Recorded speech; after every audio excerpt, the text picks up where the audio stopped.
আসসালামু আলাইকুম। স্বাগত জানাচ্ছি আপনাকে এএনপি নিউজের আন্তর্জাতিক সংবাদে। শুরুতেই থাকছে সংবাদ শিরোনাম। ইরান যেন পুরোপুরি প্রস্তুত আবার নতুন করে হামলা করার জন্য, এ দেখে ভয়ে কাঁপছে নেতানিয়াহু।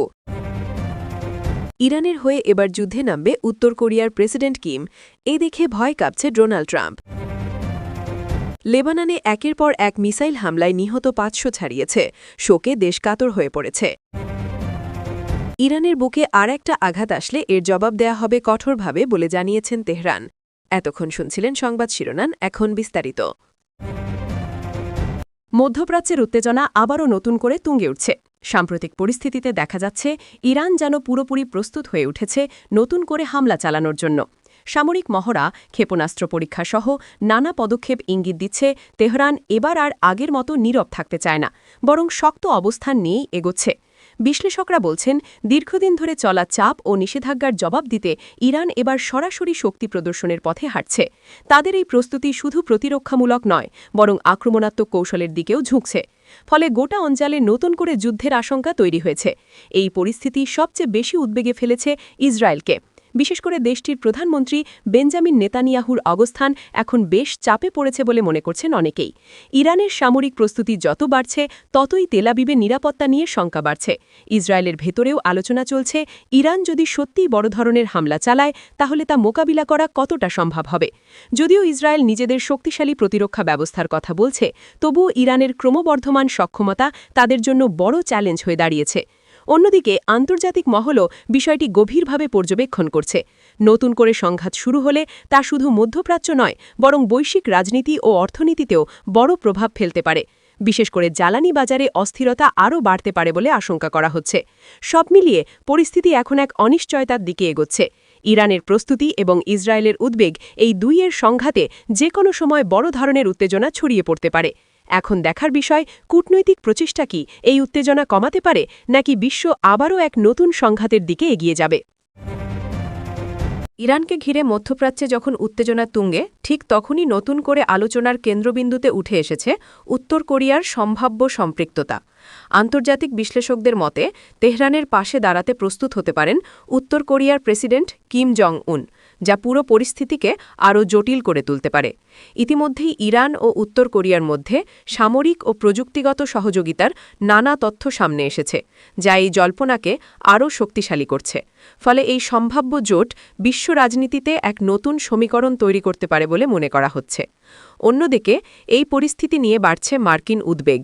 বিশেষ করে ডোনাল্ড ট্রাম্প প্রশাসনের কৌশলগত অবস্থান এখন প্রশ্নের মুখে পড়তে পারে বলে আশঙ্কা করছেন বিশ্লেষকরা। কারণ ইরানের সঙ্গে সরাসরি সংঘাতে জড়ালে, উত্তর কোরিয়ার মতো একটি পারমাণবিক শক্তিধর দেশ যুক্ত হয়ে গেলে তা বড় ধরনের বৈশ্বিক সংকটের রূপ নিতে পারে। এই আশঙ্কাই যেন বাড়িয়ে তুলছে ওয়াশিংটনের চাপ ও কৌশলগত দোটানা। এদিকে আন্তর্জাতিক মহলে জোর আলোচনা চলছে, কিম জং উন যদি সত্যিই যুদ্ধে জড়িয়ে পড়েন, তাহলে তা শুধু মধ্যপ্রাচ্যেই সীমাবদ্ধ থাকবে না, বরং এর প্রভাব ছড়িয়ে পড়বে এশিয়া ও ইউরোপেও। সামরিক শক্তির ভারসাম্য দ্রুত বদলে যেতে পারে, আর এতে করে নতুন করে শুরু হতে পারে বৃহৎ শক্তিগুলোর মধ্যে প্রতিদ্বন্দ্বিতা। বিশেষজ্ঞরা বলছেন, এই পরিস্থিতি ঠেকাতে এখনই কূটনৈতিক উদ্যোগ জোরদার করা জরুরি। সব মিলিয়ে ইরান, উত্তর কোরিয়া এবং যুক্তরাষ্ট্রকে ঘিরে তৈরি হওয়া এই নতুন উত্তেজনা বিশ্ববাসীকে আবারও শঙ্কার মুখে ঠেলে দিচ্ছে। পরিস্থিতি কোন দিকে মোড় নেয়, সেটাই এখন দেখার বিষয়। তবে একটি বিষয় পরিষ্কার, যদি এই সংঘাত আরও বিস্তৃত হয়, তাহলে এর প্রভাব থেকে রেহাই পাবে না কোনো দেশই।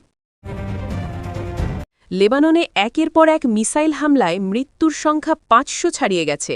পুরো দেশ যেন শোকে স্তব্ধ হয়ে পড়েছে। ধ্বংসস্তূপে পরিণত হয়েছে বহু এলাকা, যেখানে কিছুক্ষণ আগেও ছিল মানুষের স্বাভাবিক জীবনযাত্রা। হঠাৎ করেই আকাশ ফুঁড়ে নেমে আসা আগুনের গোলা কেড়ে নিয়েছে শত শত নিরীহ প্রাণ, আর রেখে গেছে অসংখ্য আহত ও নিখোঁজ মানুষের দীর্ঘ তালিকা। এই ভয়াবহ হামলার পর দেশজুড়ে নেমে এসেছে আতঙ্ক আর অনিশ্চয়তা। হাসপাতালগুলোতে আহতদের ভিড় সামলাতে হিমশিম খাচ্ছে চিকিৎসকরা। অনেক জায়গায় বিদ্যুৎ ও যোগাযোগ ব্যবস্থা ভেঙে পড়েছে, ফলে উদ্ধার কার্যক্রমও ব্যাহত হচ্ছে। পরিবার হারানোর বেদনায় কাতর মানুষগুলো এখনও খুঁজে ফিরছে তাদের প্রিয়জনদের। কেউ পাচ্ছে না কোনো উত্তর, শুধু বাড়ছে শোক আর হতাশা। রাজধানী থেকে শুরু করে সীমান্তবর্তী অঞ্চল সব জায়গাতেই একই চিত্র, ভাঙা বাড়িঘর, রাস্তায় পড়ে থাকা ধ্বংসাবশেষ আর মানুষের কান্না যেন এক ভয়ঙ্কর বাস্তবতার চিত্র তুলে ধরছে। শিশুদের চোখে ভয়, বয়স্কদের চোখে অসহায়ত্ব, এই দৃশ্য এখন লেবাননের প্রতিদিনের বাস্তবতা হয়ে দাঁড়িয়েছে। নিরাপদ আশ্রয়ের খোঁজে হাজার হাজার মানুষ ঘরবাড়ি ছেড়ে পালিয়ে যাচ্ছে। আন্তর্জাতিক মহলেও এই হামলা নিয়ে তীব্র প্রতিক্রিয়া দেখা গেছে। বিভিন্ন দেশ ও মানবাধিকার সংস্থাগুলো এই হামলার নিন্দা জানিয়ে দ্রুত সহিংসতা বন্ধের আহ্বান জানিয়েছে। তবে বাস্তব পরিস্থিতি এখনও উত্তপ্ত এবং নতুন করে হামলার আশঙ্কা পুরো অঞ্চল জুড়ে ছড়িয়ে পড়েছে। কূটনৈতিক প্রচেষ্টা চললেও এখনও কোনো স্থায়ী সমাধানের ইঙ্গিত মিলছে না। এই পরিস্থিতিতে সবচেয়ে বেশি ক্ষতিগ্রস্ত হচ্ছে সাধারণ মানুষ। প্রতিদিনের জীবনযাপন থমকে গেছে, শিক্ষা প্রতিষ্ঠান বন্ধ, ব্যবসা বাণিজ্য স্থবির। একদিকে নিরাপত্তাহীনতা, অন্যদিকে খাদ্য ও চিকিৎসার সংকট, সব মিলিয়ে মানবিক বিপর্যয় আরও গভীর হচ্ছে। আন্তর্জাতিক সাহায্য না এলে পরিস্থিতি আরও ভয়াবহ রূপ নিতে পারে বলে আশঙ্কা করছেন বিশ্লেষকরা। সব মিলিয়ে লেবানন এখন এক গভীর সংকটের মুখে দাঁড়িয়ে। অবিরাম মিসাইল হামলা আর প্রাণহানির এই মর্মান্তিক ঘটনায় দেশটি যেন হারিয়ে ফেলেছে তার স্বাভাবিক ছন্দ। মানুষের চোখে এখন একটাই প্রশ্ন, কবে থামবে এই মৃত্যু মিছিল, কবে ফিরবে শান্তি? কিন্তু সেই উত্তর এখনও অজানা, আর প্রতিটি নতুন দিন যেন নিয়ে আসছে আরও শোক আর অনিশ্চয়তার গল্প। মধ্যপ্রাচ্যে আবারও উত্তেজনার পারদ চড়ছে। ইরান স্পষ্ট ভাষায় হুঁশিয়ারি দিয়েছে তাদের ভূখণ্ডে আরেকটি হামলা চালানো হলে তার জবাব হবে অত্যন্ত কঠোর ও প্রত্যক্ষ। তেহরান থেকে দেওয়া এই বার্তায় বলা হয়েছে দেশটির নিরাপত্তা ও সার্বভৌমত্ব রক্ষায় কোনো ধরনের আপোষ করা হবে না।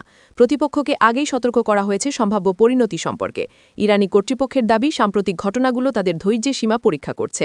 তারা মনে করছে পরিকল্পিতভাবে উস্কানি দেওয়া হচ্ছে যাতে অঞ্চলটি আরও অস্থির হয়ে ওঠে। তবে ইরান জানিয়েছে তারা যুদ্ধ চায় না, কিন্তু নিজেদের রক্ষা করতে সব ধরনের প্রস্তুতি তাদের রয়েছে। প্রয়োজনে শক্ত জবাব দিতে পিছপা হবে না বলেও পরিষ্কার করে দিয়েছে দেশটি। বিশ্লেষকরা বলছেন এই ধরনের কড়া বক্তব্য আসলে কৌশলগত চাপ সৃষ্টি করার অংশ। এর মাধ্যমে প্রতিপক্ষকে বার্তা দেওয়া হচ্ছে যে পরিস্থিতি নিয়ন্ত্রণের বাইরে চলে যেতে পারে। সব মিলিয়ে মধ্যপ্রাচ্যের পরিস্থিতি আবারও অস্থিরতার দিকে এগোচ্ছে।